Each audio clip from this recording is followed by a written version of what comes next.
आप देख रहे हैं हमारा खास कार्यक्रम रहस्य। हिंदुस्तान में एक पर्वत ऐसा भी है जहां रोज रात में आसमान से परियों के उतरने का दावा किया जाता है। कहा जाता है कि उन परियों को कई बार देखा भी क्या है। वो ना सिर्फ धरती पर उतरती हैं बल्कि अपनी मौजूदगी के निशान भी छोड़ जाती हैं। आज रहस्य में इन्हीं दावों की पड़ताल। तो आखिर इस दावे की हकीकत क्या है, ये समझने के लिए न्यूज नेशन की टीम ने रुख किया उत्तराखंड के टिहरी जिले का, जिसे परियों का देश कहा जाता है। क्या देवनागरी उत्तराखंड में एक ऐसी धरती भी है जिसे परियों की धरती या अप्सराओं की धरती के नाम से जाना जाता है? आखिर क्या है परियों की इस धरती का रहस्य? आज हम जानेंगे, सच की कसौटी पर परखेंगे पीड़ी पर्वत के रहस्य को। हमारे जो हम पीड़ी की बराड़ की हमारी मान तच खेत भी हमारे यहाँ देव स्थान है ना कि हमारे वे में देवताओं का मंदिर जो है ना तमो खेत आज बराड़ी से ही मार था ना खेत जो आजकल बच्चा लोग डेली जाना जाना हर साल यात्रा करना। तो वहाँ जब वो धान का वो होता ना भुस्सा, तुम उसके लिए क्या कहते हैं? भुस्सा। तो उसका वहाँ भी माला धान लगी रहती है। तो जब परियां वो धान नहीं कुड़ती है वो भुस्सा कहाँ से आता है? हमारे सामने सबसे पहला सवाल यह था कि आखिर ये परियां कौन हैं, उन परियों से लोगों का कैसा नाता है।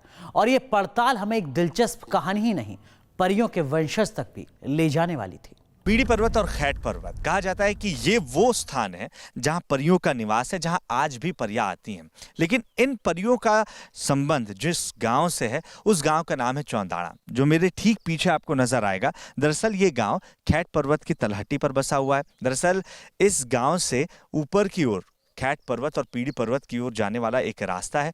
और अगर आप देख पाएं तो धुंध में छिपे इस पर्वत के बीच में वो पतले पतले रास्ते आज भी मौजूद हैं, जिन रास्तों के जरिए इन परियों के ऊपर जाने का जिक्र मिलता है। और जो स्थानीय मान्यताएं हैं उनके मुताबिक आशा रावत के यहाँ जन्म लेने वाली ये 9 बच्चियां ही आज परियों के रूप में पूरी ना सिर्फ उत्तराखंड बल्कि दुनिया में जानी जाती हैं। और यही वजह है कि हर कोई खैट पर्वत और पीड़ी पर्वत का रुख करता है ये जानने के लिए कि आखिर इसकी सत्यता क्या है, इसके पीछे का सच क्या है। टिहरी की ये कहानी कहती है कि कभी चौंदाड़ा गांव में आशा रावत नाम का एक इंसान रहा करता था। उन 9 बेटियों की खूबसूरती ऐसी कि उनके आगे किसी का टिक पाना मुश्किल था। उन बेटियों ने ऐसे ऐसे चमत्कार किए कि पूरा इलाका दंग होता गया। चौंदाड़ा की कहानी कहती है कि आशा रावत की 9 बेटियां वक्त से पहले ही बड़ी हो गईं और एक दिन एक साथ पीड़ी पर्वत और खैट पर्वत की ओर निकल पड़ी, जहां से वो परियां बनकर आसमान में उड़ गईं। इस कहानी के पहले सबूत की तरह न्यूज नेशन के कैमरे के सामने आए गोविंद सिंह रावत, एक ऐसा शख्स जो परियों की मां को अपना पूर्वज मानता है और परियों की पूरी कहानी सुनाता है। हमारे जो पूर्वज थे आशा रावत, इनके घर में ये 9 बहनें जो हैं पैदा हुई हैं। और उसके बाद जो है ये इनकी जो है बहुत जल्दी ग्रोथ हुई, जल्दी जो है ये फलने फूलने लग गई, बड़ी हो गई। और उसके बाद जो है जैसे ये बड़ी हुई तो ये जो है यहाँ से जो है चल करके ऊपर की तरफ गई। और ऊपर की तरफ जो है ये कहते हैं कि वदंती है कि भगवान श्री कृष्ण ने इनको जो है हर के अपने साथ ले गए। दावा किया जाता है कि चौंदाड़ा की उन 9 बेटियों ने खुद ही पीड़ी पर्वत का रुख नहीं किया होगा, उन्हें भगवान ने बुलाया होगा। क्योंकि चौंदाड़ा के 6000 फीट ऊंचे इस पर्वत पर पीड़ी पर्वत का 8 किलोमीटर लंबा सफर न सिर्फ मुश्किलों भरा है बल्कि खतरनाक भी है। कहानी कहती है कि पीड़ी पर्वत का ही ये खतरनाक सफर चौंदाड़ा की 9 बेटियों को उस जगह तक ले गया होगा जिसके आगे उन्हें उजाला नजर आया होगा और पीछे सिर्फ अंधेरा। ये रास्ते जो है यही हैं इस गांव के जो ऊपर चढ़ने के लिए, जो खैट और पीड़ी के लिए रास्ते हैं, ये पगडंडियाँ दिख रही है। तो ये जो रास्ते हैं इन्हीं रास्तों से ये 9 बहनें भराड़ी जो हैं ऊपर की ओर गई। और भगवान श्री कृष्ण ने जब इनको हर के ले गए तो ये ऊपर चलते गए। और जब ऊपर की तरफ जा रहे थे तो इनको जो है उजाला दिख रहा था। और जब जैसे ये अपने नीचे गाँव की तरफ मुड़ी तो इनको जो है अंधेरा दिख रहा था। तो ये इस तरह से जो है एक कहाँ वो है तो इस तरह से जो है चलते चलते चलते ये थात गांव पहुँचे, थात गांव से जो है खैट पहुँची और खैट से जो है ना पीढ़ी चली गई और वहाँ से जो है ये जिंदे जो है ना स्वर्ग के लिए प्रस्थान कर गए। तो आज जो है यही मान्यता है कि इसी रूप में जो ये कभी कभी दिखती हैं। परियों का तय किया हुआ वो 8 किलोमीटर का सफर आज आस्था का सफर बन चुका है, जिस सफर पर लोग भक्ति भाव से निकलते हैं। तो इस गांव की उन परियों में आस्था ऐसी है कि वो उनके लिए खेतों में अलग से धान बोते हैं, जिनकी फसल को लेकर मान्यता है कि उन्हें परियां काट ले जाती हैं। पीढ़ी पर्वत के तलहटी पर स्थित तमाम गांव में दूसरे गांव की तरह ही खेती होती है, लेकिन इस गांव में एक बात बाकी गांव से अलग है। दरअसल यहाँ जिस तरीके से आप खेती देख रहे हैं, यहाँ पर खेती में उतनी ही मेहनत की जाती है, उसी तरीके से रुपाई, बुआई और सिंचाई की जाती है, लेकिन एक खेत परियों के नाम पर छोड़ दिया जाता है। जिस खेत पर फसल तो उगती है, जिस पर धान बोई जाती है और इस धान की कटाई कोई नहीं करता है, लेकिन गांव वालों का ये दावा है कि इस खेत का जो धान है वो खुद ब खुद कट जाता है, उसे कौन काट कर ले जाता है ये कोई नहीं जानता। हालांकि गांव वालों का ये भी दावा है कि जब आप पीढ़ी पर्वत पर पहुंचेंगे तो इसी धान के अवशेष, इसी धान के बुरादे आपको पीढ़ी पर्वत पर मिलेंगे, जो इस बात की तस्दीक करते हैं कि परियां खुद इस खेत का इस्तेमाल करती हैं, इस खेत में मौजूद धान की कटाई करती हैं और उन्हें ओखली में कूटने के बाद वो पीढ़ी पर्वत पर माता पर उस धान को चढ़ा देती हैं। टिहरी के इन खेतों को लेकर एक लोकल दावा मिलता है, जो कहता है कि उन्होंने इस खेत को सदियों से सिर्फ बोया ही बोया है, कभी काटा नहीं है। इस खेत की फसल कोई और काट ले जाता है। मान्यता है कि वो कोई और नहीं है, बल्कि इस गांव की 9 बेटियां हैं, 9 परियां हैं, जो धान की फसल को पीढ़ी पर्वत पर ले जाती हैं, पहाड़ पर बनी उल्टी ओखली में कूटती हैं, तो पर्वत पर बने माता के दर पर चावल का प्रसाद भी चढ़ाती हैं, जिसके सबूत आज भी पर्वत पर मिलते हैं। कूटे हुए धान के भूसे मिलते हैं, माता के दर पर चावल का प्रसाद मिलता है, तो साथ में वो भूल भुलैया मिलती है, जिसमें 9 नागिनियों के निशान भी मिलते हैं। पीढ़ी की परियों की कहानी हमें कदम कदम पर चौंका रही थी। इस कहानी में एक ऐसा खेत था जिसे लोगों ने आज तक सिर्फ बोया ही बोया है, काटा नहीं है। तो एक ऐसा जीवित इंसान भी था जो खुद को परियों की मां का वंशज बताता था। लेकिन अभी न्यूज नेशन को निकलना था उस 8 किलोमीटर के सफर पर, जिस पर परियों के निशान मिलने वाले थे। और हम पहुंच चुके हैं गोल्डानी गांव, जो कि देहरादून से लगभग 300 किलोमीटर दूर है। दरअसल अब यहाँ हमारी गाड़ी के पहिए थम जाएंगे, क्योंकि 6000 फीट की ऊंचाई पर मौजूद ये वो गांव है जहां से अब आपको पीढ़ी पर्वत का आगे का सफ़र पैदल ही तय करना है। यहाँ पर तमाम ग्रामीण मौजूद हैं, हम इनसे जानते हैं कि आगे का रास्ता कैसा है। आपका नाम क्या है? मेरा नाम गुमान सिंह बरियाल है। गुमान जी, बताइए कि आगे का रास्ता कितना दूर है, कितने किलोमीटर में चलना है? जी सर, यहाँ से लगभग 8 किलोमीटर दूर है पीढ़ी, और यहाँ से जंगल से होके जाना पड़ता है, और पहाड़ी रास्ता भी है, और गिरने का भी डर है, और जंगली भालू जैसे बाघ हो गया इनका भी डर है। इसलिए आपको समूह में जाना पड़ेगा। एक साथ जाओगे तो कोई जंगली जानवर आप पे अटैक नहीं कर पाएगा, इसलिए आपको साथ में जाना पड़ेगा, एक साथ मिलकर जाना पड़ेगा। आज भले ही पीढ़ी पर्वत या खैट पर्वत को आप परियों के स्थान के रूप में जानते हैं, देवियों के निवास स्थान के रूप में जानते हैं, लेकिन पहले ये जगह दैत्यों के निवास स्थान के रूप में जानी जाती थी। और जब ये 9 बहनें यानी 9 परियां इस पर्वत की ओर आगे बढ़ रही थी, तो उनमें कुछ दैत्यों ने उनका विरोध किया, जिसके बाद इन परियों का दैत्यों के साथ एक संग्राम हुआ, और इन दैत्यों का वध जब इन परियों के द्वारा किया गया, तो उसके बाद से ये दैत्य इस जगह के संरक्षक के रूप में यहाँ स्थापित हो गए। अब पीढ़ी पर्वत पर आने जाने वाले हर शख्स की हिफाजत का जिम्मा माना जाता है कि ये दैत्य महाराज के जिम्मे ही होता है, जिन्हें लोग अपने प्यार स्वरूप कोई भी भेंट, चाहे वो पत्ती हो, चाहे वो नारियल हो, या जो भी वो चढ़ा पाने में सक्षम होते हैं, वो चढ़ाते हैं और उसके बाद आगे बढ़ जाते हैं। ये रास्ता हमें उस भूल भुलैया के अंदर भी ले जाने वाला था, जिस गुफा के अंदर कई गुफाएं मिलती है और जिसमें 9 नागिनों की आकृतियां मिलती हैं, जिसको लेकर मान्यता ये है कि यही नागिनियां ही अप्सराएं बन जाया करती हैं। अप्सराएं ही नागिनियां बन जाया करती हैं, जिनके राज से कभी कोई पर्दा नहीं उठा सका।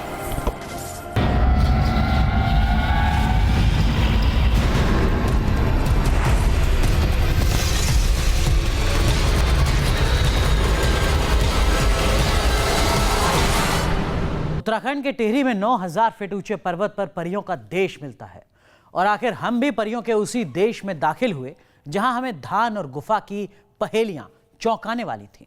इनमें से हमारा सबसे पहले सामना धान और निशान से हुआ। गोल्डानी से जब आप परियों के पर्वत यानी पीढ़ी पर्वत के लिए चढ़ाई शुरू करते हैं तो लगभग 3 से 4 घंटे के इस सफ़र में आपको इस खतरनाक जंगलों के बीच से होकर गुजरना पड़ता है।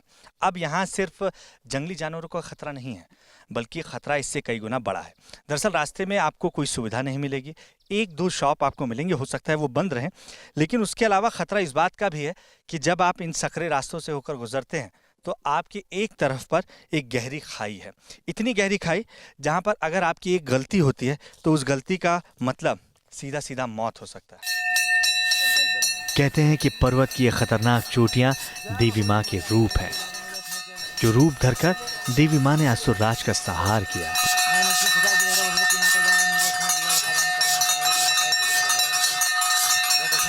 हम लोगों ने माता का जो प्रत्यक्ष या अप्रत्यक्ष देखा, हम उसको व्याख्या नहीं किया जा सकता है कि हम किस तरह हम माता का वो कर सकते हैं।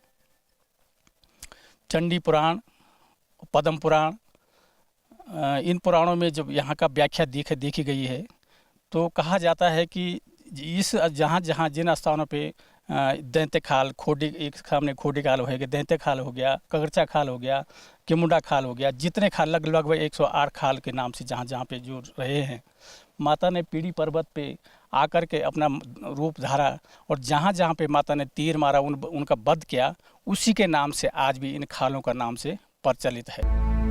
लोग कहते हैं कि इस रास्ते पर अनहोनी कदम कदम पर इंतजार करती है, और कुछ ऐसा ही हो रहा था न्यूज नेशन की टीम के साथ भी, जिसका पर्वत पर आग से सामना होना था। और आग से ये सामना इसलिए भी चौंकाने वाला था क्योंकि इस निर्जन इलाके में ये आग कौन लगा गया, ये समझना मुश्किल था। तो 9000 फीट ऊंची चोटी पर मौसम भी तेजी से बदल रहा था। हम जैसे जैसे पीढ़ी पर्वत के करीब पहुंचते जा रहे हैं, थोड़ी परेशानियों का सामना हमें करना पड़ रहा है। कभी तेज हवाओं से हमें 2-4 होना पड़ रहा है, तो कभी हमने देखा कि हमारे सामने जंगल में आग लग गई थी। बूंदाबांदी का भी सामना हमें करना पड़ रहा है, लेकिन हम थमेंगे नहीं। हम उस पर्वत पर जरूर पहुंचेंगे जिसे पीढ़ी पर्वत कहा जाता है, जिसे परियों का आशियाना कहा जाता है, और उसके रहस्य से आपको रूबरू जरूर कराएंगे। आगे बढ़ते हैं। आखिर यही रास्ता हमें उस दरवाजे तक ले गया जिसे परियों के देश की दहलीज कहा जाता है। तो तकरीबन 4 घंटे की चढ़ाई के बाद अब हम पहुंच चुके हैं 9000 फीट की ऊंचाई पर, उस जगह पर जहां पर यह दरवाजा आपको नजर आता है। यह रहस्य की दुनिया का दरवाजा कहा जा सकता है। दरअसल जिस परियों की दुनिया का जिक्र पीढ़ी पर्वत से जुड़ा हुआ है, उस दुनिया में दाखिल होने के लिए यह दरवाजा बना है। आइए अंदर दाखिल होते हैं और ये जानते हैं कि आखिर परियों की सच्चाई क्या है, इस दुनिया की हकीकत क्या है।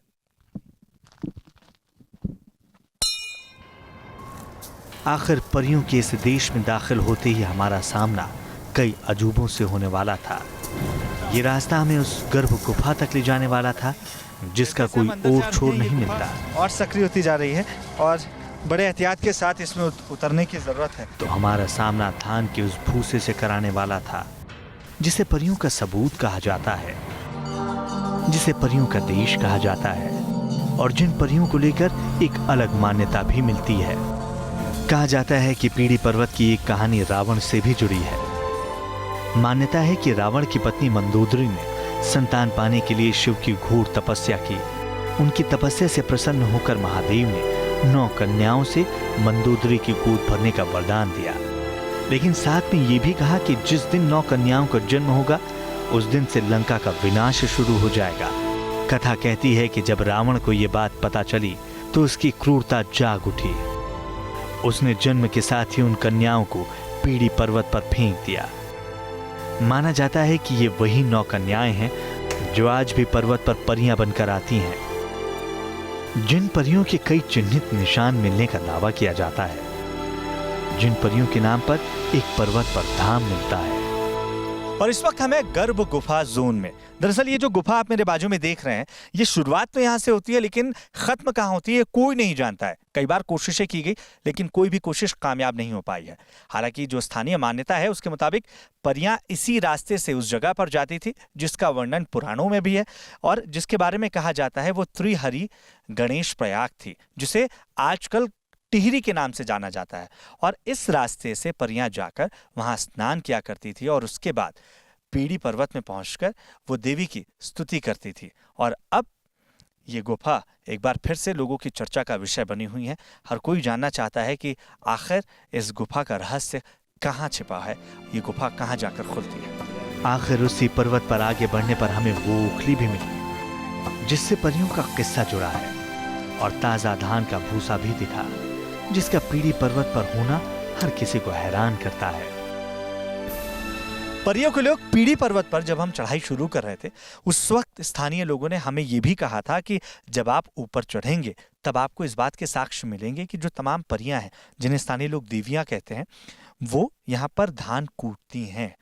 और ये थोड़ा यकीन करना मुश्किल था, क्योंकि ना तो इस पूरे पर्वत पर कोई खेती के आपको निशान मिलते हैं और ना ही यहाँ पर कोई परिवार बसा हुआ है। लेकिन ये चौंकाने वाली बात हमारे लिए भी है, क्योंकि इस वक्त हम जहाँ पर मौजूद हैं वहाँ पर एक धान के भूसे का ढेर हमें नजर आ रहा है। और यहाँ पर जब आप इसे उठाकर देखेंगे तो ऐसा लगता है जैसे इस धान को अभी अभी किसी ने कूटा है। हमारे साथ एक स्थानीय निवासी हैं, हम जोत सिंह जी से जानते हैं कि आखिर इसके पीछे क्या कहानी है। जोत जी, ये इधर उल्टी ओखली है हमारे राइट साइड की तरफ, तो ये माना जाता है कि यहाँ पर परियां धान की कुटाई करती थी। और एक अभी सैंज गांव मिलेगा, सैंज गांव के पास एक ऐसा खेत है जहाँ पर आज भी स्थानीय लोग खेत को जोत लेते हैं, फसल उगा लेते हैं, लेकिन उसको काटते नहीं। तो यहाँ पर ये मान्यता है कि वहाँ से माँ भराड़ी के या परियों का एक जो वाहन है वो रात को ये धान यहाँ लेके आता है, जिसकी कि ये उल्टी ओखली में कुटाई करती हैं। बिल्कुल, उल्टी ओखली में कुटाई अपने आप में कई रहस्य समेटे हुए है। साथ ही ये भी मान्यता है कि इस धान के बुरादे को या भूसे को आप अपने साथ घर नहीं लेकर जा सकते हैं, ये परियों का है और इन्हें यहीं छोड़ दिया जाता है। कहते हैं कि ये वही धान है जिसकी खेती परियों के नाम पर होती है, जहां सदियों से लोग सिर्फ धान बोते आ रहे हैं और फसल गायब होती आ रही है। हमारे सामने जिसका दावा पर्वत शिखर का सफर शुरू होने से पहले ही मिलने लगा था। परिया तो साहब है, मान जैसे मान लो यात्री लोग जाते हैं तो वहाँ जाते हैं, जाने भी अच्छा है और ठंडा अच्छा है, और वहाँ की जो मतलब वातावरण है इतनी शुद्ध है, खान पीन से ले हो चाहे कुछ हो, वो वहाँ बांझ बुरांस है, अयार है, वो बमोर भी रहते हैं, और वो हमारा ऐसी कोई चीज़ नहीं जो ना हो। ये भराड़ी, हाँ, भराड़ी माता वहाँ रहती है। तो वहाँ का जैसा मतलब एक नाम कहते हैं ना, कहावत कहते हैं कि पीड़ी भराड़ी, अभी नहीं उकलेरे, उकलेरे आप नहीं जानते क्या होता है। ओखली जो नहीं थी, ओखली जिसमें धान कुटते हैं, वो वहीं हैं ऊपर। तो वो परियां जो है वहाँ कुटाई करती है। उत्तराखंड के खैट पर्वत और पीड़ी पर्वत पर मिलने वाले इस अजूबे से हर किसी की आस्था जुड़ी है। उत्तराखंड में ओखली को उखलियारी कहा जाता है, और यूं तो उत्तराखंड में ये ओखली जमीन में बनाई जाती है, लेकिन खैट ख्याल में ये उखलियारी दीवारों पर पाई जाती है। कहा जाता है कि इस पर्वत से कोई भी कुछ लेकर वापस नहीं लौट सकता। यहाँ के चावल नीचे लौटते ही अपनी अहमियत खो देते हैं, तो फल फूल भी धाम से बाहर निकलते ही खाने लायक नहीं रह जाते। इस धाम का यह अजूबा आज भी इस धाम को गुलजार रखता है। अगर मैं आपसे ये कहूं कि इस वक्त मैं तालाब के अंदर खड़ा हूं तो शायद आपको यकीन नहीं होगा, लेकिन अगर मैं आपको आसपास की तस्वीरें दिखाऊं और आपको ये समझाने की कोशिश करूं कि मैं कितनी गहराई में खड़ा हूं, तब एक बारगी आप समझ सकते हैं कि यहाँ तालाब रहा होगा जिसमें पानी हुआ करता था। और मान्यताओं के अनुसार ये वो तालाब था जिसमें परियां अटखेलियां किया करती थी। परियां यानी स्थानीय देवियां जिन्हें कहा जाता है, जो आरती करने के लिए आज भी पीड़ी पर्वत पर आती हैं, ये मान्यता है। और यहाँ अटखेलियां करने के बाद ये परियां जाती थीं यहाँ मौजूद भूल भुलैया में। पीड़ी पर्वत के परियों के देश की पड़ताल हमें सतह से 9000 फीट ऊंचाई पर ले आई। एक ऐसी चोटी जहां धान का अजूबा मिलता है, चावल के दाने की पहेली मिलती है, एक खेत से जुड़ी आस्था मिलती है, और यही आस्था हमें एक गुफा के अंदर ले जाने वाली थी, जिस गुफा को परियों की भूल भुलैया कहते हैं, जिस गुफा को नागिनों का ठिकाना कहते हैं, और दावा करते हैं कि जिस गुफा के अंदर परियां ही नागिन बन जाया करती हैं, भूल भुलैया का खेल खेलती हैं। उत्तराखंड में जिसे परियों का देश कहा जाता है, उस देश में कई अजूबे मिलते हैं, लेकिन अब हमारी टीम एक गुफा में उतरने वाली थी, जिस गुफा को परियों का भूल भुलैया कहा जाता है और दावा किया जाता है कि उस गुफा में परियां ही नागिन बन जाया करती हैं। इस वक्त जिस गुफा के भीतर मैं दाखिल हो रहा हूँ, इस गुफा को कहा जाता है लुका छिपी गुफा, या फिर आप इसे भूल भुलैया गुफा भी कह सकते हैं। अब ये गुफा यहाँ से खुल तो रही है, लेकिन ये जाती कहाँ है, आइए देखते हैं, और क्यों इसे लुका छिपी कहा जाता है इसका रहस्य भी जानते हैं। तो क्या वाकई ये गुफा नागिनों की गुफा है? और क्या वाकई इस गुफा में आज भी नाग नागिनों का ठिकाना है? इन सवालों के साथ हम गुफा के और अंदर दाखिल हुए। जैसे जैसे हम अंदर जा रहे हैं, ये गुफा और सक्रिय होती जा रही है और बड़े एहतियात के साथ इसमें उतरने की ज़रूरत है। लेकिन ये रास्ता आगे कितना लंबा है, ये जानना भी ज़रूरी है।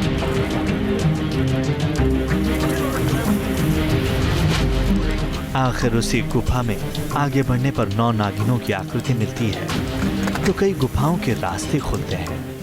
जब आप इस भूल भुलैया गुफा में दाखिल होते हैं और इसके मध्य में पहुंचते हैं, तब आपको समझने में थोड़ी आसानी होती है कि इसे भूल भुलैया गुफा क्यों कहा जाता है।